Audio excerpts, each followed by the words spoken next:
Islam. And let me just define some terms so everybody understands that. Islam is the philosophy taught by Muhammad. It is basically more than a religion, especially in some of the nations. It's religion, it's political, it's economic, it's all-encompassing. Despite what Muslims will sometimes tell you that Islam is translated and Allah is translated as peace, it is not. It is translated as submission. And that is the overall goal of the Islamic movement, and has been since it began in the 6th century AD, is submission. That the entire world will submit to Allah and to the Islamic faith. Muslims are the individuals who practice the Islamic faith. Either claim it as their guiding philosophy or actually practice it. They are the Muslims. So that's the difference between Islam and Muslims. Islam is the study, as we would say, we are Christians, and where we would use that term both as our philosophy and refer to us individually. They have a separation. Islam is their philosophy. Muslims are the individual practitioners of that philosophy. We have a president who had, or at least we had a president, that has said things like that the future must not belong to those who slander the Prophet of Islam. He's also said that Islam has a long tradition of tolerance. He said, whatever we once were, we are no longer a Christian nation. He has said that if all that was necessary, all that it took, was for someone to proclaim Jesus Christ and that he died for our sins, and if that's all it took, then there wouldn't be any need for people to go to church, would there? And he has talked about he believes in many paths to the same place. That what he believes is the core thing that we all share, and therefore moral equivalency between all faiths, is that we believe in a higher power and we believe in the connection of the people. Sometimes we'll hear this as social justice.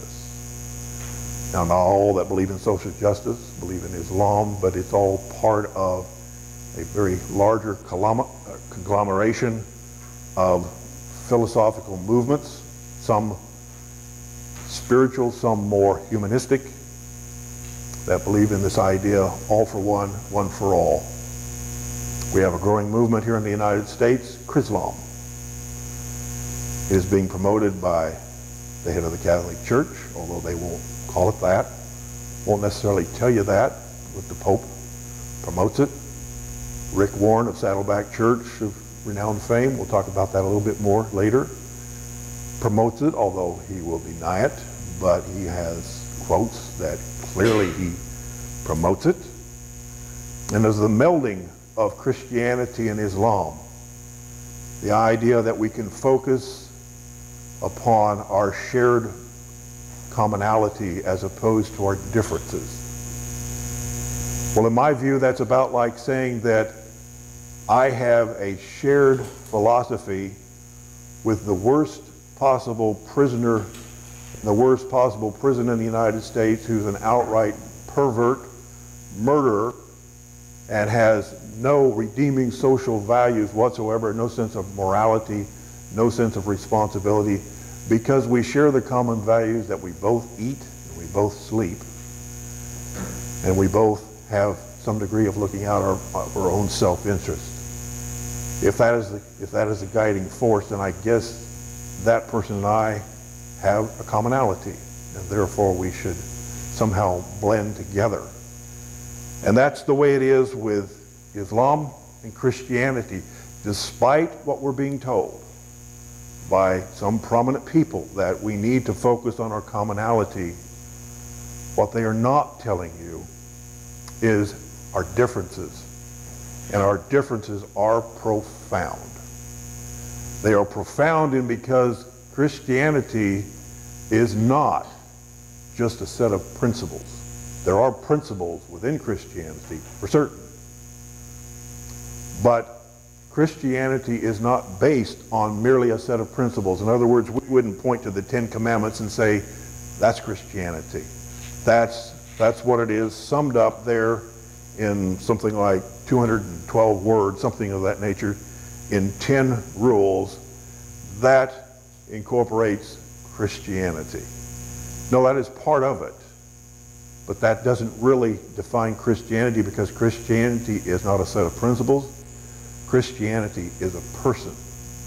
Paul talked about that in the New Testament, and he basically said, if you don't have Jesus Christ, if you're not preaching Jesus Christ, if you're not preaching him as the Son of God who died for the sins of the world, his death, burial, and resurrection, then you have nothing. We're about to celebrate that on Easter. We're about to celebrate those very things.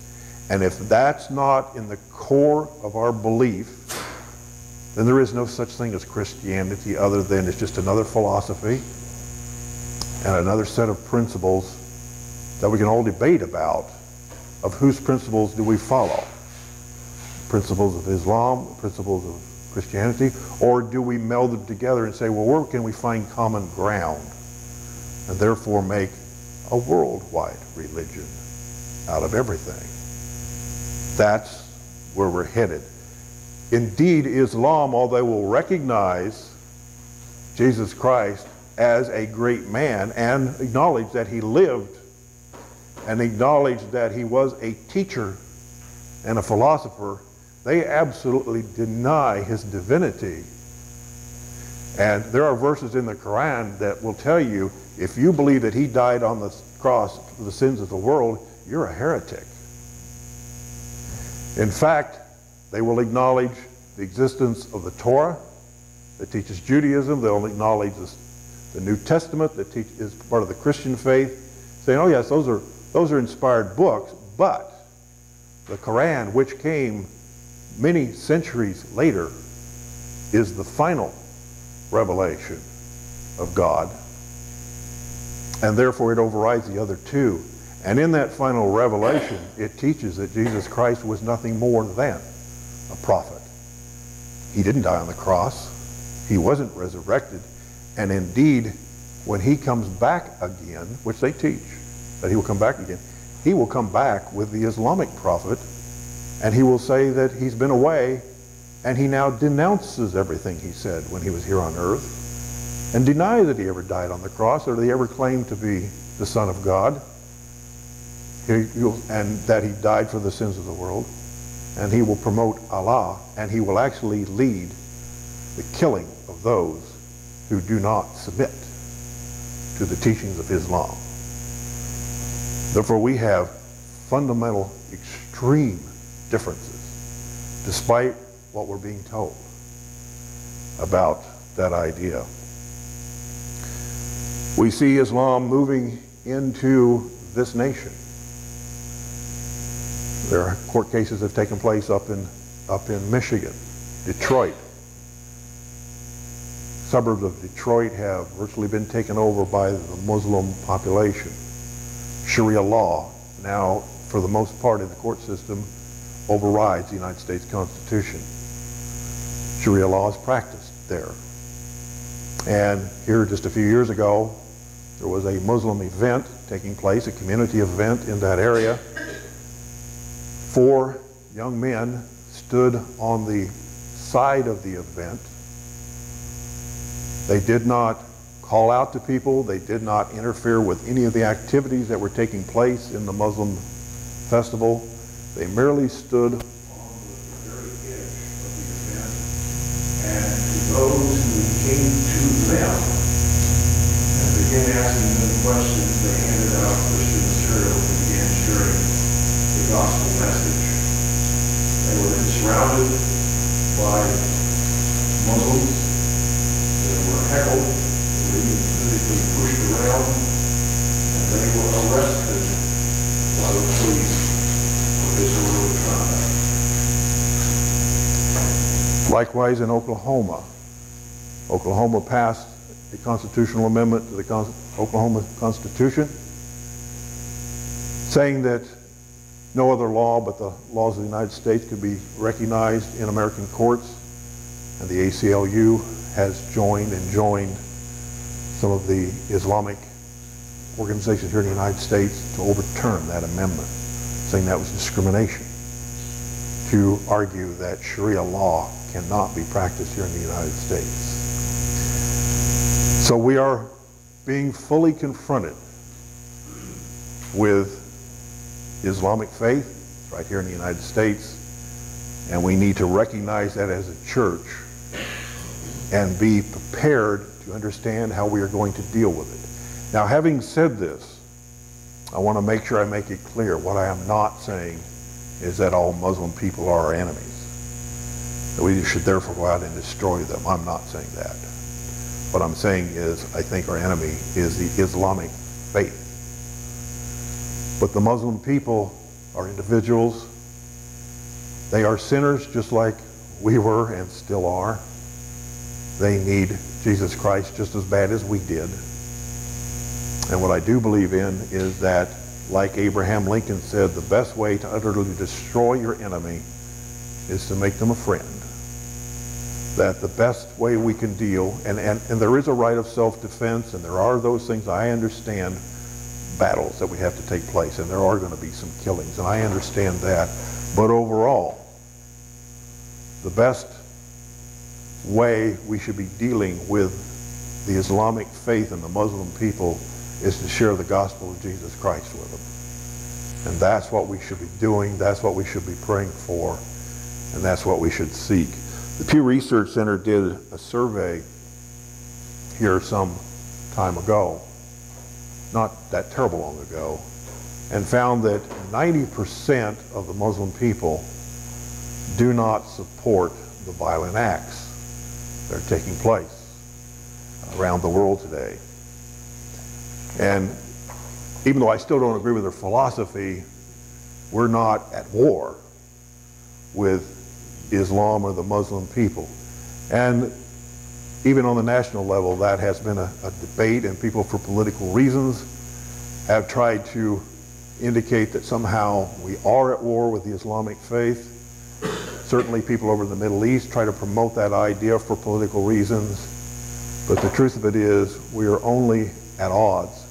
Well, as Christians, we're at odds with the Islamic faith because we don't have really any shared common core beliefs. But on a scale of actual potential violence and that type of thing, we are only dealing with a subset of Islam, which constitutes about 7 to 10% of the people, of the population, the Muslim population, who do believe in what we might call radical Islamic jihad, who support ISIS and support some of the things that are going on around the world. And we're dealing with 7 to 10%. Now, those that would tell you and try to promote this melding of the two would say, well, we are dealing with just a small portion, therefore we should not have any negative feelings about the Muslim people. And of course that's a debate politically as to Islamic vetting coming in through our immigration process that's going on in the courts right now.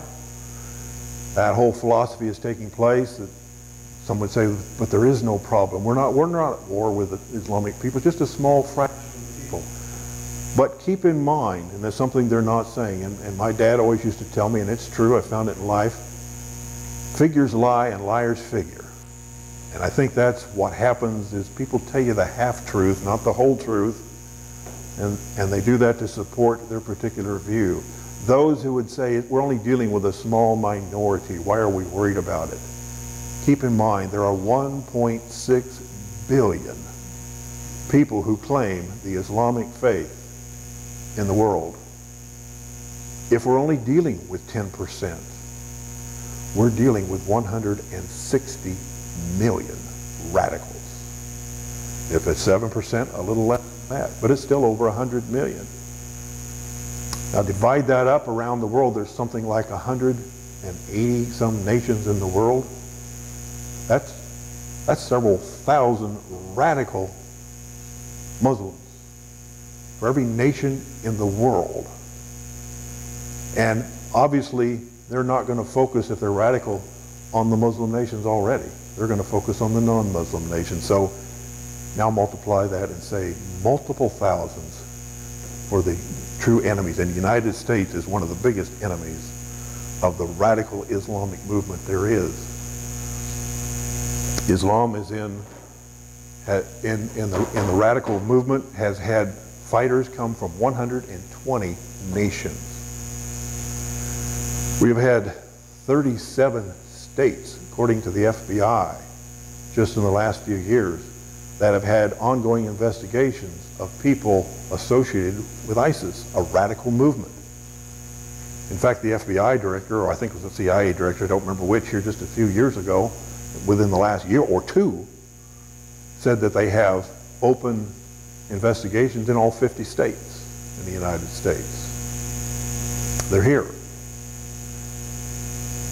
For whatever reason, and I believe it is a globalist point of view, our past president said when he took the presidency, I'm going to fundamentally transform the United States. Well, I don't think we all appreciated what he meant by that when he began.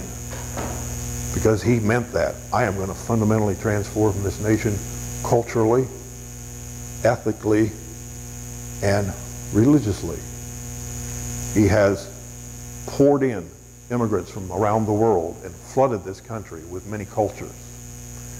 I read here just the other day, there's one school system, and I think back east in Massachusetts, which was top-ranked high school system, and they said we now have 82 separate languages within our schools.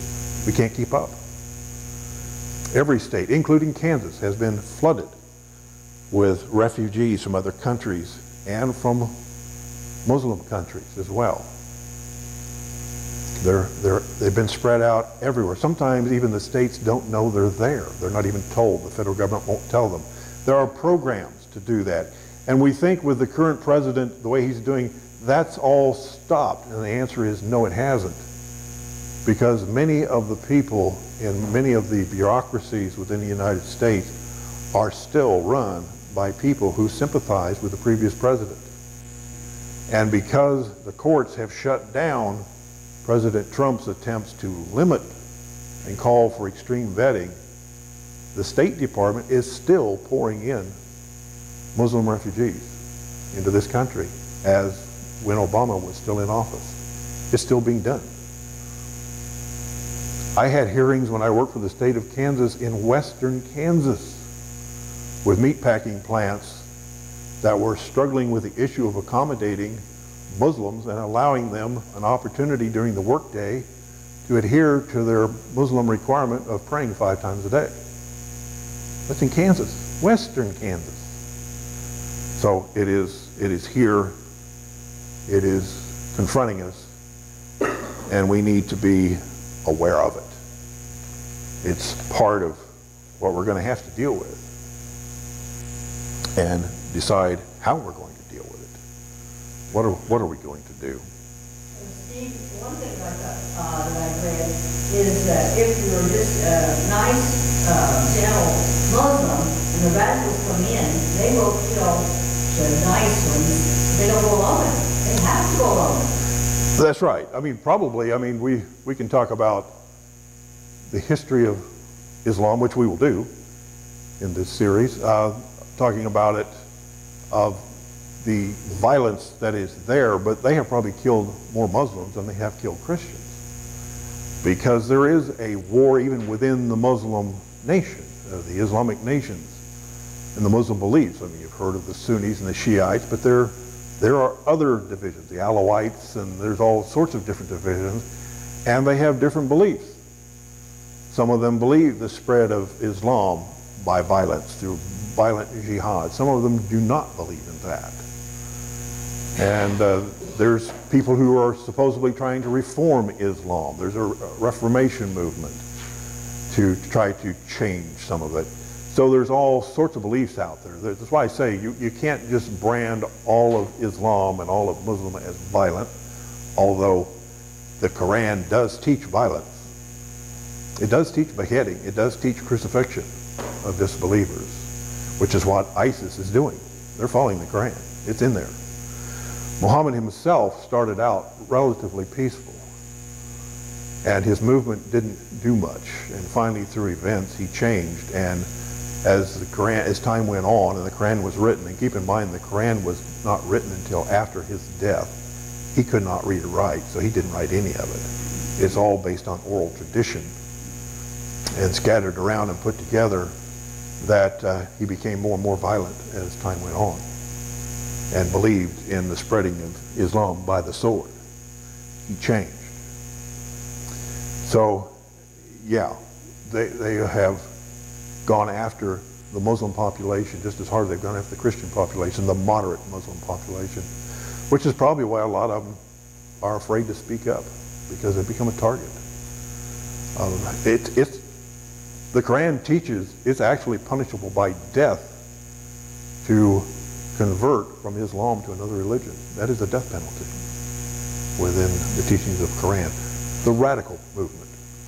And again, even if we're talking about a small percentage, 10%, 160 million. If we're talking about 1%, 16 million. That's a sizable small population. It's estimated that if you took the 10%, 160 million, and formed them into one nation, it would be the 9th largest nation on earth. So it's a sizable population, despite what we're being told, that it's only a small minority. Well, if we're going to debate that issue, let's define small minority. Yeah.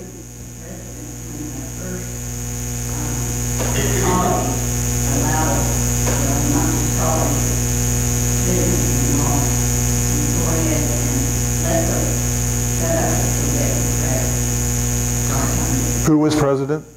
You know, I'm not sure. I blame a lot of things on President Obama, but he isn't responsible for everything. It occurred before him. It occurred at least during the President Bush administration, if not back to the Clinton administration, and perhaps further back than that. That it has gone on. President Obama, I think, has responsibility for a lot of things, but a lot of things that he promotes have been promoted for 100 years here in the United States. I do think he has accelerated the process, or he did accelerate the process, and I believe he's behind a lot of what's going on in resistance to Trump today. But and his followers are behind that. It's an organized movement, but they are responsible for the acceleration of what is going on. But they weren't the creators of it. It wasn't like everything was hunky-dory before that. It was there. It just wasn't as big as what it is now, and now it has accelerated dramatically. Was Sharia law so widely accepted before Obama? Not here, no. And that's in part because the Muslim population has expanded quite considerably. Quite considerably. We're bringing in tens of thousands of Muslims a year. And with these refugees coming in, you know, they're not coming, and that's another myth we're told. We're told they're just coming here to seek a better life. This is not like the immigrants of the 1800s that you hear everybody talk about. Oh, we're a nation built on immigrants, and of course the Democrats are very good. Well, let me change that. Liberals, because I think there's some Republicans that are in this camp. They are very good at casting the argument that they do not want to talk about illegal immigrants. They want to lump it all together, immigrants. If you're against one, you're against all immigration, which is a myth. I mean, I'm one generation removed from an immigrant mother. I have no qualms about immigration. It's illegal immigration, or immigration that has a very different philosophy than it had in the past, that I am concerned about. In the past, they came here because they wanted to become Americans, because they wanted to share our common core values. Immigrants of the 1800s and the early 1900s were mean-tested. In other words, that's why Ellis Island was there.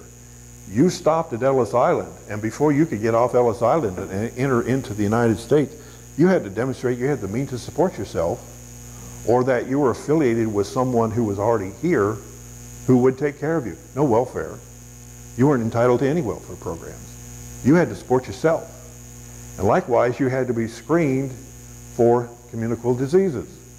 And if you had one, there was a hospital on Ellis Island you had to stay in at your expense and be cured of that communicable disease before you were allowed in the United States, or you were sent home.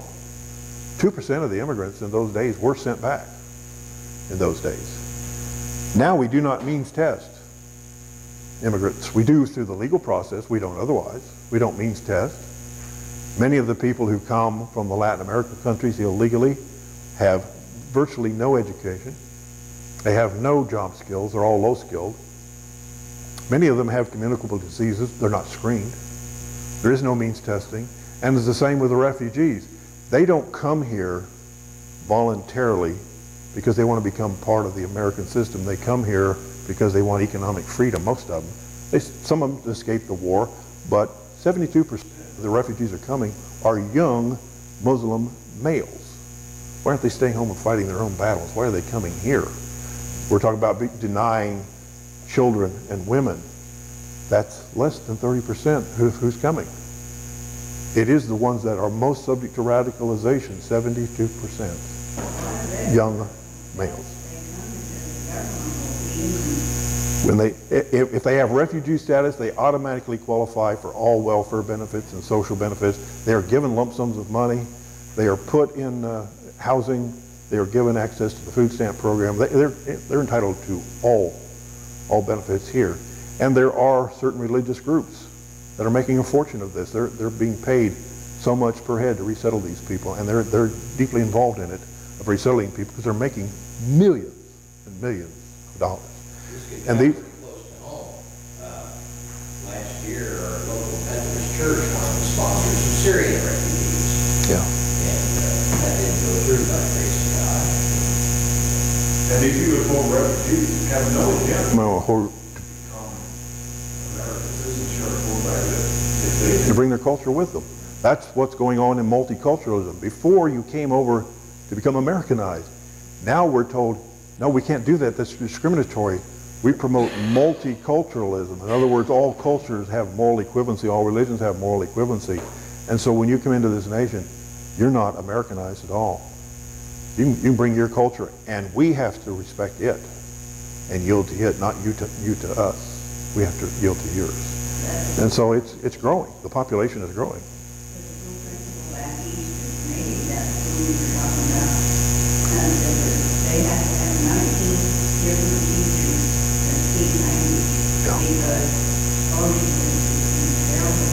That's right. That's right. They're having real problems, and it's all over the United States. It's all over the United States. And these schools are given mandates that they have to bring these people up to class level within 1 year. Imagine the burden, and the federal funds that were used to be used for that purpose have been cut off. Not by this president, but by the previous president were cut off. So in other words, an unfunded mandate. Schools are being burdened with a huge burden of taking this on and being able to teach people in their own language and bring them up to class speed within 1 year. Almost an impossible task, and they had to do it at their own expense. That's what we face. That's what we're facing, and that's what's happening. And one of the things we talked about, why Sharia law is being introduced and everything else, you know, not geographically, but geopolitically, Muslims populate the rate of 8 children per family. We at 1.5. When I say we talk about white Caucasian. Protestants, 1.5 per couple. They're 8 per couple. They're outpopulating us. And jihad does teach what is called stealth jihad, that you can't openly confront a nation when you're not powerful enough to do it. So what you do is infiltrate. And you grow the population within your area, and you start expanding out. And you put these populations in various places and expand, and you spread the influence. In Dearborn, Michigan, like I say, Sharia law, pretty much the law of the area up there. I think the city council up there is predominantly Muslim. We have at least 1 or 2 congressmen who took their oath of office on the Quran. The Democratic Party strongly considered on voting in as the head of the Democratic, their Democratic National Chairman, Keith Ellison, who was an openly acknowledged Muslim and took his oath of office on the Quran. He didn't get in, but what I'm saying is it's here. We can't deny that idea. Yes. You might not know the answer to this, but why are the black religions so susceptible to this Muslim infiltration? I know that a lot of black people really buy into this Muslim, and they even adapt some of their churches to it. I don't know if that's the Southern Baptist or I don't know all the denominations that I noticed that there's quite a few. I think one of the ways, and prisons are certainly leading ground for this philosophy, and with blacks disproportionately to the prison, we already why. whether that's right or wrong or anything else, that's a whole other argument. But as compared to their number of, their total percentage of the population here in the United States, they are disproportionately in prisons, and it is rampant in the prison systems, Islam. And I think they're pretty good at spreading it because they do try to address some of the social issues, try to bring people in and address some of their social issues. And again, it's an entirely different debate, and I won't go down that road, but if you believe that the blacks have been disproportionately represented as far as social issues and been held down and are much more higher rate of poverty and things of that nature, and they have like 75% of illegitimate births in this country, or 75% of their population is illegitimate births, no father in the home, all sorts of things break down the black community. Islam is offering to address some of those issues on a local level for them. What is sometimes called social justice, that's a movement among the social progressives. And when you do that, when you offer to give people stuff, and again, I'm not saying that is necessarily wrong, but if it's done within a context, why you're going to get people's ear, and they're pretty good at doing that. By intention, they realize that they can get the downtrodden. Once you do that, one of the things you do that for is because the downtrodden are not invested in the American capital system. In other words, they're on the low end of the scale. They don't buy into the argument that capitalism is good and that opportunity is what we want and self-motivation and people get out there and everything. They believe they've been left behind. They believe they've been cheated in this system. That's promoted in this whole idea of social justice. And so you can go after the young in our colleges and those on the low end of the socioeconomic scale, because they don't buy into the capitalistic system. They think they're the victims of it. And therefore much more susceptible to someone else that we've got a new system. We'll bring in a new system, and it'll be a fair system.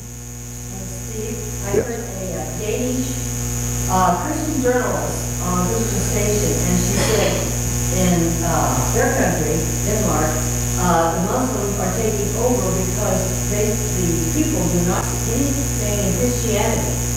It's weak, it has nothing to offer them, and Muslims have rules, and they like that.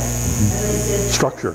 Young people Yeah. are just Structure to their life. Yeah. And it shows just how dead organized religion has become in order for these people to go and be influenced by Islam. People like order, and so they're seeking order. That's right. Through Islam, whereas we don't have much order anymore. We're like, we love everything. Well, yeah, and that's the idea. We love everyone. We tolerate everything, and that's part of the Christian faith that's coming in. That we do that. This is in the prisons. Do you mean like they go and do Bible studies in the prisons, or do you mean that the people who are in prison, lots of them are Muslims? There are people in the prison systems that are Teachers. of Islam, and then they teach it to the black population within. And of course, when you're in prison, as I understand it, being part of a gang is almost a matter of survival. That's why there's the Aryan race and there's the black gangs and everything. It's a part of survival, because you don't have somebody that'll watch your back, you're dead. So they offer some of that. They offer a support system. They offer a group coming together, protecting one another, all of that thing. And a lot of those people come from broken homes and don't have the structure and everything else. And they're offered organization, structure, seemingly someone who cares. And so they're being converted within the prison system to the black Muslim faith. It's kind of like the gang movement. I mean, they offer the family. That's right, that's right. And then they were in. That's right. They received. And that's not necessarily all bad if they offer structure and things like that, but there's more to it than that. Then it's the Muslim faith and all that goes with that and everything else. So, but that movement is taking place, and that's why it's moving. It's a movement among the poor, the young, those type of things. You don't see many older people, you don't see many people higher into the socioeconomic scale getting in on this. It's mostly lower socioeconomic, mostly younger. That's not saying there isn't anybody on the higher end, but mostly because their reason, right or wrong, they feel divested from the capitalistic system. They feel the capitalistic system has failed them. They feel the capitalistic system has blocked them out. They have no chance. And therefore they migrate to somebody who says, we'll take you in. We'll take care of you. We'll feed you. We'll house you. We'll put clothes on your back. And we'll help you bring this system down. That is happening. It was basically a continuation of the black Muslim movement in the early 60s. Yeah. Radicals Sure. started and Malcolm X, the Black Panthers, yes, yeah, yeah, it is. But it's not just them. And like I say, there's a lot of, well, there's a movement also outside of the black community. I mean, within the, of course, there's just a lot of people with an Arab background that are coming in now and bringing that with them. So it's just it's not necessarily conversion, it's just the numbers of existing Muslims the population is growing in this country, and they are outpopulating us. And it has some real ramifications for the future, which I do believe was part of the reason President Obama did that. It's part of his fundamental transformation. I believe he intended to demute the value of Christianity and raise the value of Islam within this nation, as he has the white race, I think, as well. He has wanted to add more cultural mix. He believes it needed that. He made that decision, and he has done a good job of doing that. And that is not bad in and of itself, except we have this multiculturalism where there is no common shared core values anymore. It's kind of like back in the day of judges in the Bible. Everybody did what seemed right in their own eyes. And we're becoming tribal once again. We're becoming factions. You know, the government